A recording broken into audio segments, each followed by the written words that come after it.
नए व्लॉग के साथ हाजिर हुआ हूँ। ये मेरी गाड़ी है जो सामने खड़ी है, मैं आपको दिखा सकता हूँ, ये वाली।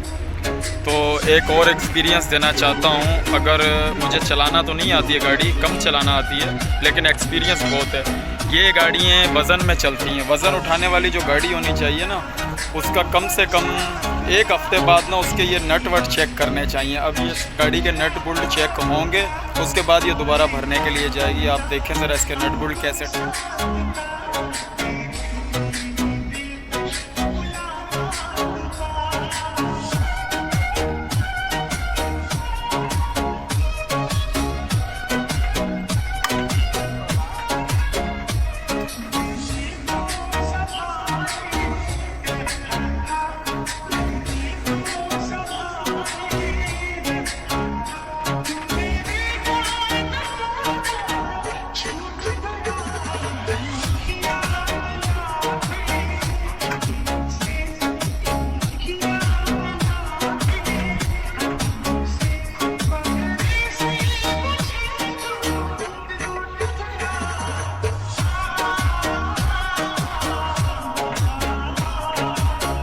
तरीके से जो है ना, व्हील गाड़ी के चारों चेक करने से जो है ना, गाड़ी का अगर कोई नट बोल्ट ढीला होगा तो वो इंशाल्लाह टाइट हो जाएगा और दोबारा तुम्हें कहीं रोड पे परेशानी या तकलीफ़ नहीं आएगी। तो मेरे हिसाब से गाड़ी चेक होनी चाहिए एक हफ्ते बाद नट बोल्ट इसके।